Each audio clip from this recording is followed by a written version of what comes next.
ప్రముఖ ఆధ్యాత్మిక కేంద్రం గీతాభవన్లో గీతా జయంతిని పురస్కరించుకొని గీతా సత్సంగం 31వ వార్షికోత్సవ వేడుకలు ఘనంగా నిర్వహించారు. ఉదయం సంపూర్ణ సామూహిక శ్రీలక్ష్మి అష్టోత్తర సహిత శ్రీ విష్ణు సహస్రనామ పారాయణం, శ్రీమద్ భగవద్గీత 18 అధ్యాయాలు సామూహికంగా పఠించారు. ఈ కార్యక్రమంలో గీతా సత్సంగ్ ట్రస్టీ కార్యదర్శి కోశాధికారి పంపట్టి రవీందర్, ఎన్నాకుల ప్రభాకర్, ట్రస్టీలు జిడిగిరాము, కోటగిరి అశోక్ కుమార్, సత్సంగ్ సభ్యులు విడుకొందల వెంకన్న, ఊటూరు పురుషోత్తం, సత్సంగ్ సభ్యులు సామాజిక కార్యకర్త తౌటు రామచంద్రం, మహంకాళి ప్రేమలత, పద్మ, అనురాధ, జమున, తౌటు శ్రీదేవి, అనిత, జమున తదితరులు పాల్గొన్నారు.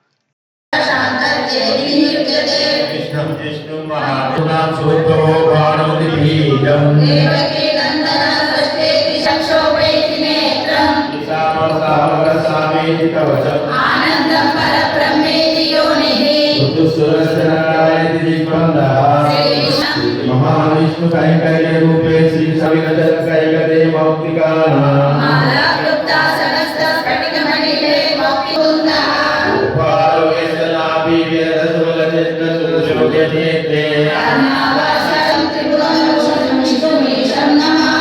ओम नमो भगवते वासुदेवाय तस्मान्नाहवयं हंसुं दातरास्नां सबान्धवा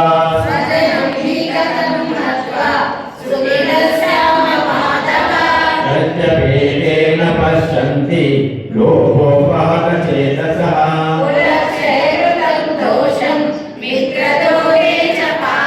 భక్తులకు, మాతలకు, జగిత్యాల పట్టణ పరిసర ప్రాంత హైందవ బంధువులందరికీ కూడా గీతా జయంతి శుభాభినందనలు, శుభాకాంక్షలు.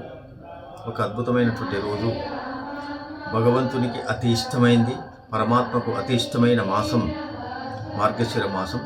ఇందులో మోక్ష ఏకాదశి రోజు. ఈవేళ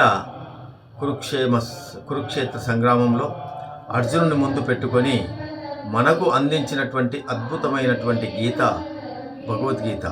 ఆ భగవద్గీతమ్మ తల్లి పుట్టినరోజు ఈవేళ. హైందవ బంధువులందరూ కూడా ముఖ్యంగా జగిత్యాల పట్టణంలో 31 సంవత్సరాలుగా నిర్విరామంగా భగవద్గీత ప్రచారంలో మమేకమై ఉన్నటువంటి గీతా సత్సంగ్ ట్రస్టీ పక్షాన స్థానిక గీతా భవనం నందు సాంప్రదాయానుసారంగా ఉదయం 9:30 శ్రీకృష్ణ అష్టోత్తర పూజతో సామూహిక శ్రీ లక్ష్మీ అష్టోత్తర సహిత శ్రీ విష్ణు సహస్రనామ పారాయణంతో పాటుగా శ్రీమద్ భగవద్గీత సంపూర్ణ సామూహిక పారాయణ కార్యక్రమం. ఇందు మాతలు, సత్సంగ సభ్యులు అందరూ పాల్గొని ఆ పరమాత్మ కృపకు పాటుపడుతూ ఉన్నారు. మరి అటువంటి అద్భుతమైనటువంటి గీతా సత్సంగం ప్రతి ఆదివారం ఉదయం 8 నుండి 9 గంటల వరకు సత్సంగ కార్యక్రమం నిర్వహించుకుంటున్నటువంటి సంగతి మీ అందరికీ విదితమే. ఇట్టి కార్యక్రమంలో పాల్గొని తరించవలసిందిగా మీ అందరినీ కూడా పేరు పేరున ఆహ్వానిస్తూ హరి ఓం తత్సత్. ఆత్మ బంధువులందరికీ గీతా జయంతి శుభాకాంక్షలు. ఒకసారి రాములవారి గురువుతో వెళ్తూ ఉంటే ఒక నది దాటాల్సి వచ్చింది. అప్పుడు గురువుగారు అక్కడ చూస్తే ఏంటంటే చేపలు పట్టేవారు ఒక దారిలో, గురువులు ఒక దారిలో, ఇతరులు ఒక దారిలో వెళ్తున్నారు. ఆయన రాములవారి గురువుగారిని అడిగాడంట, స్వామి మనకి ఏది దారి అంటే ఇదిగో ఇటువైపు, ఎందుకనంటే మహర్షులు ఋషులు నడిచిన దారి ఇది అని చెప్పాడంట. అదే దారిలో భగవంతుడు శ్రీరామచంద్రుడు గారు కూడా గురువుగారు చెప్పిన విధంగా ఆ దారిని అనుసరించాడు.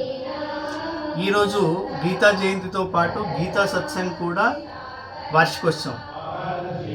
ఇలా పెద్దలు చూపించిన మార్గంలో మన పాంపట్టి రవి గారు అదే మార్గంలో రామచంద్రుల వారు ఎలాగైతే గురువు చూపించిన మార్గంలో వెళ్ళారో గత 15 సంవత్సరాలుగా ఆయన భుజస్కంధాల మీద సత్సంగను అదే మార్గంలో పెద్దలు చూపించిన మార్గంలో వెళ్తున్నారు. వారికి ఈరోజు గీతా సత్సంగ్ వార్షికోత్సవ సందర్భంగా శుభాభినందనలు తెలుపుతున్నారు. ఇక ప్రతి ఒక్కరం కూడా మనము పూజలు పునస్కారాలు చేస్తూ ఉంటాము, మంచి పనులు చేస్తాము, దాన ధర్మాలు చేస్తాము, అన్నిటికీ డొనేషన్స్ ఇస్తాము. ఇవన్నీ కూడా చేస్తే ఏమొస్తుందంటే పుణ్యం వస్తుందండి. పుణ్యము వేరు, మోక్షము వేరు. పుణ్యము ఎలాంటిదంటే చాలా డబ్బు ఉన్నది. మనం ఒక 5 స్టార్ హోటల్ వెళ్తాము, 7 స్టార్ హోటల్ వెళ్తాము, డబ్బు ఉంది. అక్కడ మనం ఎప్పుడైతే పేమెంట్ ఎంతవరకు ఇస్తామో అంతవరకు ఆ లగ్జరీ రూమ్లో మనం ఉండొచ్చు. ఒక్కరోజు పేమెంట్ ఇవ్వకపోతే వాడు మన లగేజ్తో సహా బయటపడేస్తాడు. అలాగే మనం ఇక్కడ సంపాదించిన పుణ్యం ద్వారా మనం స్వర్గంకి వెళ్ళగలుగుతాం. అక్కడ ఈ పుణ్యం కూడా కరుగుతూ ఉంటుంది. ఏ రోజైతే పుణ్యం అయిపోతుందో మళ్ళీ మనం మానవ జన్మ కాదు, ఇక్కడ భూలోకంలో జన్మిస్తాం. అది ఏ జన్మ రూపంగా జన్మిస్తామో తెలియదు. మరి ఎలా అంటే భగవద్గీత ద్వారా మనము మోక్షాన్ని పొందవచ్చు. మోక్షం ఎలా వస్తుంది అంటే జ్ఞానము ద్వారానే వస్తుందని మన గురువులందరూ చెప్తున్నారు. గీతా సత్సంగ్ స్పెషాలిటీ ఏమిటంటే ఇక్కడ జ్ఞాన మార్గంను కూడా భక్తి మార్గంతో పాటు పుణ్యంతో పాటు జ్ఞానం ద్వారా మోక్షం సాధించే మార్గాన్ని కూడా మన రవి గారు మంచి మార్గంలో మన సత్సంగం నడిపిస్తున్నారు. కనుక ఇది మీరందరూ కూడా యూటిలైజ్ చేసుకొని, వారు ఇంతకుముందే చెప్పారు ప్రతి ఆదివారము 8 నుంచి 9 గంటల వరకు సత్సంగం నడుస్తుంది. అందులో మంచి మంచి విషయాలతో పాటు మంచి భజనలు, భగవద్గీత, విష్ణు సహస్రనామాలు అన్నీ బ్యూటిఫుల్ ప్రోగ్రామ్ సెట్ చేశారు, పెద్దలు సెట్ చేశారు.